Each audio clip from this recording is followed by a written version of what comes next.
शुक्रिया जावेद साहब, thank you for joining us. This cause है, लेकिन ये पहली दफ़ा नहीं हो रहा। हमने जो कैंपेन्स हैं ना वक्तन फ़वक्तन देखते हैं, बड़ी ज़ोर और शोर के साथ शुरू होती हैं, फिर कहीं दब के बैठ जाती हैं। जब तक कैंपेन हो रही होती है तब तक तो लोग हमें पाबंदी करते हुए सड़कों पे भी नज़र आते हैं, लेकिन उसके एक महीने बाद जब कैंपेन ख़त्म होती है तो फिर ट्रैफिक पुलिस एहलकार भी ज़रा रिलैक्स हो जाते हैं, आवाम भी रिलैक्स हो जाते हैं। कोई परमानेंट सोल्यूशन है इसका? जी बहुत शुक्रिया, आज आपने मुझे अपने प्रोग्राम में मदऊ किया और मुझे मौका दिया कि मैं इस कैंपेन के हवाले से एक्सप्लेन कर सकूं। एक तो ये कि हमारी इस कैंपेन स्टार्ट करने का बुनियादी मकसद यही था कि लोगों की जान के तहफ़्फ़ुज़ को यकीनी बनाया जा सके। इस वक्त अगर मैं आपको सिर्फ फैक्ट्स एंड फिगर्स बताऊं तो पहले 6 महीने में कराची में जो टोटल 127 एक्सीडेंट्स हुए हैं उसके अंदर 85 एक्सीडेंट्स मोटरसाइकिलिस्ट राइडर्स के हुए हैं, जिसके से अंदर 60 फैटल इंजरीज हुई हैं और उसमें मेजर कॉज यही था कि उन्हें हेलमेट पहना हुआ नहीं था। तो जो हेलमेट का पहनना है वो एक तरफ तो ट्रैफिक कवानीन की पाबंदी को रिफ्लेक्ट करता है, उसके साथ साथ मैं उसे ज़्यादा एम्फेसाइज करूँगा कि ये लोगों की जान के तहफ़्फ़ुज़ का मामला है और उसको उनकी खुद रियलाइजेशन होनी चाहिए। जहाँ तक बतौर ट्रैफिक पुलिस चीफ मेरा काम यह है कि हम दोनों साइड्स के ऊपर काम करते हैं, हम लोगों को अवेयरनेस भी देते हैं और साथ साथ जो हमारा मेन काम है इन्फोर्समेंट का, हम उसको भी इंश्योर करते हैं। अब अगर जैसे आपने खुद अपने ओपनिंग रिमार्क्स में कहा कि अगर हम नहीं करेंगे तो कौन करेगा, नेचुरली इट्स आवर रिस्पॉन्सिबिलिटी कि हम इसके बारे में भरपूर एक्शन लें। अच्छा, ये भी बताइएगा आप मेहर साहब के क्या चालान होता कितना है? मतलब हम ये देखना चाह रहे हैं कि डिटरेंस कितनी है, कि किसी को खौफ भी तो आना चाहिए ना कि भाई अब मैंने नहीं पहना।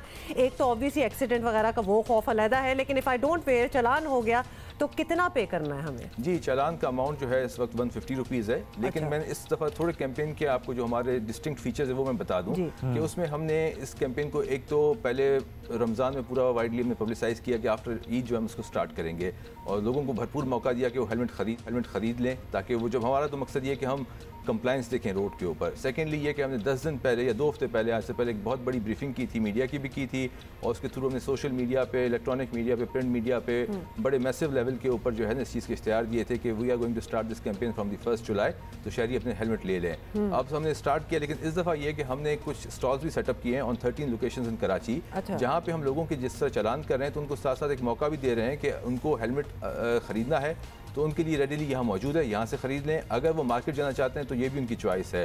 तो इसमें हमारे साथ इस दफ़ा बिजनेस। लेकिन 150 के चालान पे कितने लोगों मुतासिर होंगे और कितने लोगों को अफेक्ट होगा? 150 के चलें बाइक जब्त हो गई, वो एक कॉम्प्लिकेटेड प्रोसीजर है, उससे लोग बचने की कोशिश करेंगे, लेकिन 150 का चालान दें आप फिर छूट गए। बाइक तभी छूट रही है जब वो चालान लेके आ रहे हैं। अच्छा, इसीलिए तो देखें हमारा इसलिए जरा कॉम्प्लिकेट कर दिया, इसीलिए हमने जरा इसको कॉम्प्लिकेट किया है, इसको जरा बढ़ा दिया है ताकि ये हमारा मकसद है कि वो हेलमेट लेके जाए। अच्छा जावेद भाई साहब, आपसे ये भी पूछ लें क्योंकि ये हमने सुना है और देखा भी है कि कभी कभार 150 का चालान भी नहीं होता कि आप 50 रुपए दें और आप निकल जाएं, तो ये भी बड़ा देखने पे आ रहा है। हाउ डू मेक श्योर कि चालान हो और अंडर द टेबल डील ना हो जाए? मेरा ख्याल है कि इस दफ़ा जो इसका नंबर ऑफ चालान्स है सही ठीक है, और अगर आप ग्राउंड के ऊपर इसका जो इन्फोर्समेंट मैकेनिज्म है आप देखेंगे तो उसके अंदर आपको नज़र आ जाएगा कि इसकी बहुत सीनियर लेवल के ऊपर मॉनिटरिंग है, सही ठीक है ना। नेचुरली इस कैंपेन को हमने लॉन्च किया है, बार बार बताया है मीडिया को, तो इसकी ओनरशिप जो है वो हम खुद ले रहे हैं, right from the senior level जो है तमाम SSPs मैं खुद हम इस चीज़ को मॉनिटर कर रहे हैं और उसमें ख़ास तौर पर हमने शारा फैसल को इस दफ़ा दोबारा फोकस भी किया है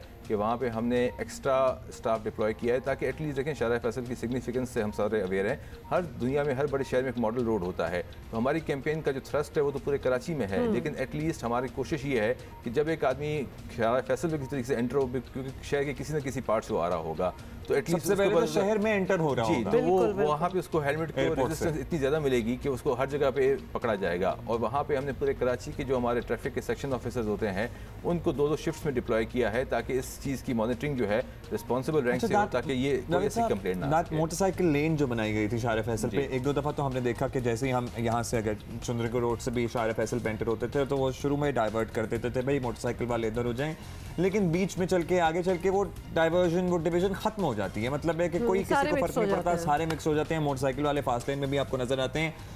ये किसी को सेग्रीगेट करने की कोशिश नहीं थी, ये उनकी अपनी हिफाजत के लिए इक़दाम था। ये भी तो लोगों को समझाने की ज़रूरत है। उन्हें लगता है कि पता नहीं कोई तौहीन हो रही है कि किसी एक लेन में हमें महदूद किया जा रहा है। पूरी दुनिया में देखिए ऐसी लेन्स होती हैं, कारपूल लेन्स अलग होती हैं, बसेस की लेनें अलग होती हैं, इसमें इतना ऑफेंड होने की ज़रूरत नहीं है। I can never drive in the fast lane, मुझसे होती नहीं है। मुझे पता है कि मेरी स्पीड लिमिट उतनी है, तो इसको टू कीप देम इन लेन क्या कर सकते हैं? देखें, जैसे आपने पहले शुरू में मुझसे एक सवाल किया था कि हम कोई भी कैंपेन स्टार्ट करते हैं तो उसके बाद जो है ना वो कैंपेन शिफ्ट हो जाती है किसी और कैंपेन, और इसका जो इनिशियल जो हमारा इम्पेटस होता है, जो फोकस होता है, वो भी ख़त्म हो जाता है। बात यह है कि मैं अगर कराची की ट्रैफिक इशूज़ को एनालाइज करूँ तो 5-6 मेजर वायलेशन जिसके ऊपर हमें फोकस करना पड़ता है, और होता भी तरीक़ेकार ऐसा ही है कि आपने किसी न किसी वायलेशन के ऊपर कोई कैंपेन रन करनी होती है फॉर 3 वीक्स, फॉर 1 मंथ, ताकि एटलीस्ट उसके इफेक्ट्स जो है वो आगे कैरी ऑन करें फॉर द कमिंग 4-5 मंथ्स जो है। अब जो आपने बात कही मोटरसाइकिल लेन की, ये एक बिल्कुल नया इनिशिएटिव था हमारी तरफ से, एक बड़ी अच्छी काविश थी कि हम इस चीज़ को सक्सेसफुल हुआ जी पार्शली सही, ठीक है ना, एटलीस्ट देखें। और बात यह है कि जब आप कराची फैसल जिसकी लंबाई 18 किलोमीटर है एक नया इनिशिएटिव स्टार्ट करेंगे तो उसके अंदर लोगों को इसके बारे में बताना एक बहुत बड़ा चैलेंज होता है, फिर उसको इन्फोर्स करना उससे ज़्यादा बड़ा चैलेंज है। और फिर वो at the end of the day वो उनकी अपनी रियलाइजेशन होनी है कि भाई this has been made for me, अगर हेलमेट है या वो लेन है या व्हाटएवर इट इज़, कि वो at the end of the day वो मेरी सेफ्टी के लिए। तो ये जितना भी कर लें, जब तक आप लोग खुद ये एहसास नहीं करेंगे, obviously things are not going to get better. How much does a helmet cost? जी हेलमेट्स की तो प्राइसेस डिफरेंट हैं, सही ठीक है, डिपेंडिंग अपॉन क्वालिटी, लेकिन मेरा ख्याल है कि जो अच्छा हेलमेट है वो 850-900 से स्टार्ट होता है और वो इट गोज अप टू 1500-1600 तक जाता है। यानी कि अगर 1000 रुपए में आपकी एक लॉन्ग टर्म इन्वेस्टमेंट है ना, आपको हर रोज तो हेलमेट नहीं लेना, आपका ये हेलमेट 3-4 साल तो चली जाएगा, 1000 रुपए आपने खर्च करने और आप बहुत बड़े बड़े हादसात और अपने can I suggest here for the young people who drive motorbikes कि आप इसको एक फैशन एक्सेसरी बना लें अगर आपका दिल चाह रहा है। इतने डिजाइन्स के, इतने रंगों की हेलमेट्स मिल रही हैं कि if you feel exactly just make it your own, लेकिन do wear it। इसकी बहुत ज़रूरत है। Thank you so much sir for coming here and doing what you're doing।